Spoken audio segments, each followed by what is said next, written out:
अस्सलामुअलैकुम, welcome back to the coders. उम्मीद है आप सब खैरियत से होंगे। तो लास्ट वीडियो में हमने डिस्कस किया था स्ट्रिंग फॉर्मेटिंग के बारे में, एफ स्ट्रिंग्स के बारे में और फॉर्मेट फंक्शन को भी देखा था। अगर किसी ने वो वाली वीडियो नहीं देखी तो ऊपर लिंक आ रहा है, अभी जाके विज़िट करके उसको देख लें। तो आज की वीडियो में हम डिस्कस करने वाले हैं लिस्ट को, और लिस्ट के कुछ फंक्शंस को भी हम देखेंगे। तो बिना टाइम वेस्ट किए चलिए चलते हैं अपनी नोटबुक की तरफ।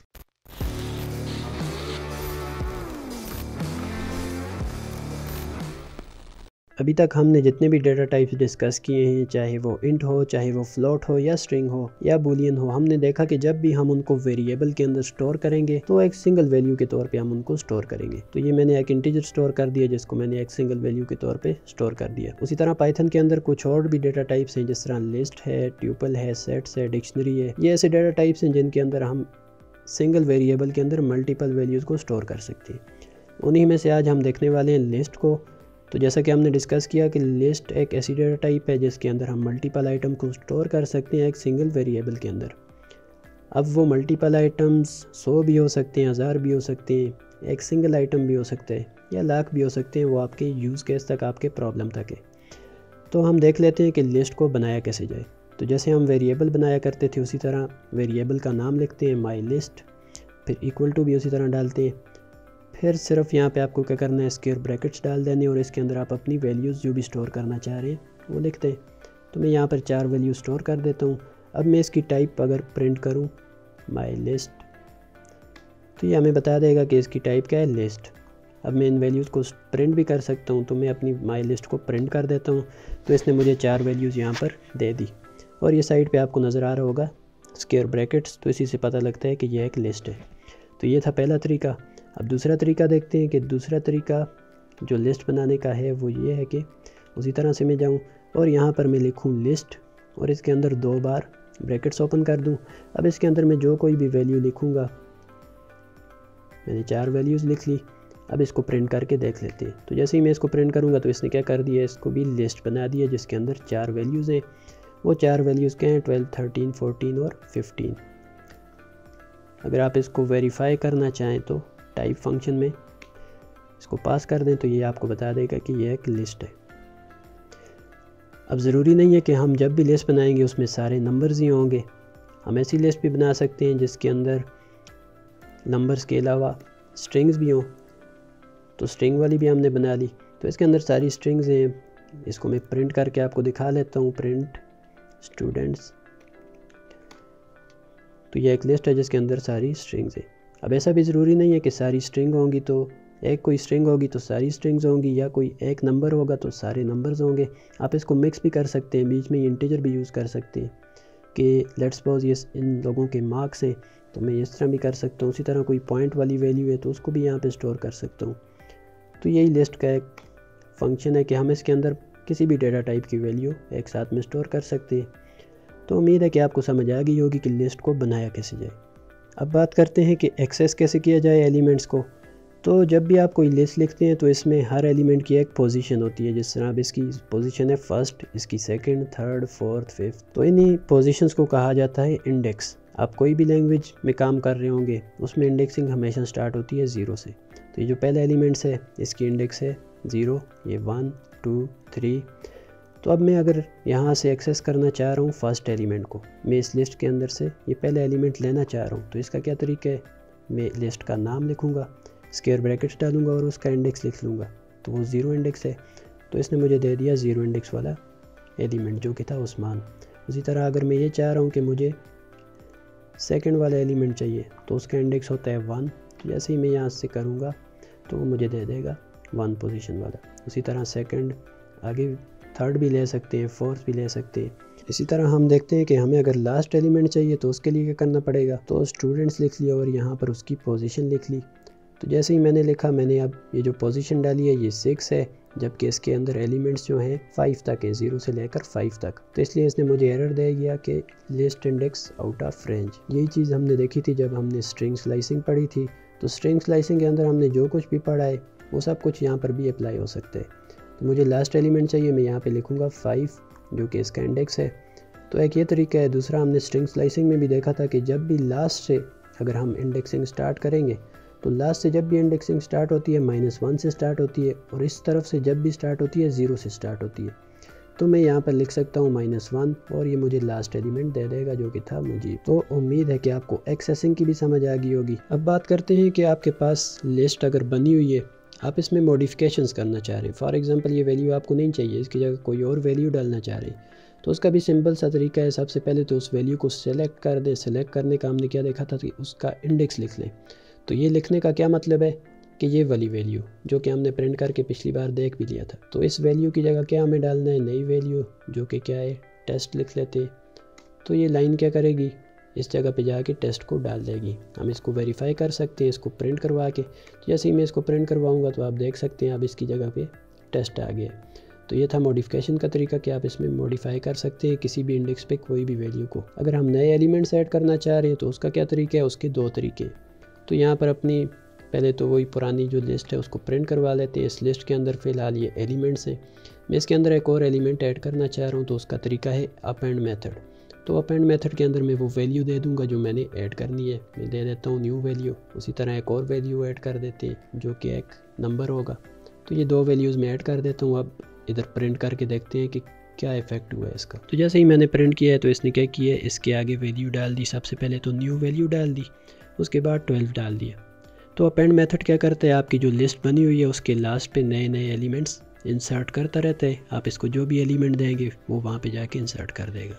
उसी तरह एक और तरीका भी है जो कि हमने पहले भी डिस्कस किया कि अगर आप 0 एलिमेंट को चेंज करना चाह रहे हैं तो हमने देखा था आप इस तरह से कर सकते हैं। तो इसी काम को एक और तरह से भी किया जा सकता है, वो स्टूडेंट्स डॉट इंसर्ट।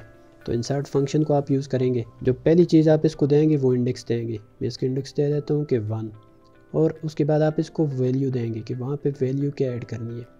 तो मैं यहाँ पे कर देता हूँ इंसर्ट। तो अब ये क्या करेगा, 1 वाले इंडेक्स पे जाएगा, वहाँ पे ये वैल्यू डाल देगा। तो इसको मैं रन करता हूँ, यहाँ पर आपको प्रिंट करके भी दिखा देता हूँ। तो जैसे ही मैं इसको प्रिंट करूँगा तो ये आप देख सकते हैं इसने उस जगह पे जाके इंसर्ट दिखा दिया। अब हम बात करते हैं कि आप लिस्ट के अंदर से किसी एलिमेंट को रिमूव कैसे कर सकते हैं। तो सबसे पहले तो यहाँ पर एक लिस्ट बना लेते हैं। सबसे पहला जो तरीका है, आप अपनी लिस्ट का नाम लिख लें, माई लिस्ट डॉट रिमूव, और इसके अंदर वो वैल्यू दे दें जो आपने रिमूव करनी है। तो जैसे ही मैं इसको रन करूँगा, अब अपनी लिस्ट को प्रिंट करके देख लेते हैं इसने क्या किया है। तो जैसे ही मैंने यहाँ पे प्रिंट किया, आप देख सकते हैं कि जो सबसे पहला 11 था इसने उसको रिमूव कर दिया। हालांकि 11 दूसरा भी था, लेकिन इसको जो सबसे पहला मिलता है उसी को ये रिमूव कर देते हैं, और रिमूव फंक्शन का यही काम है। तो अब देखते हैं दूसरा तरीका। दूसरा तरीका ये है कि मैं यहाँ पर डेल लिख दूँगा, अपनी लिस्ट का नाम लिख लूँगा और वो इंडेक्स दे दूँगा जहाँ से मैं वैल्यू को रिमूव करना चाह रहा हूँ। तो इस टाइम मैं रिमूव करना चाह रहा हूँ इस वाली वैल्यू को, ये सेकंड वैल्यू है और इसके इंडेक्स जो है 1 है। तो इसको मैं रन करता हूँ। अब यहाँ पर लिस्ट को प्रिंट करते हैं और देखते हैं 33 को रिमूव कर दिया या नहीं किया। तो जैसे ही मैंने रन किया, आप देख सकते हैं यहाँ पर अब 33 नहीं है। तो हमने देख लिया कि लिस्ट में से कैसे आइटम्स को रिमूव किया जा सकते हैं। अब एक और चीज़ है जिसको कहा जाता है पॉप।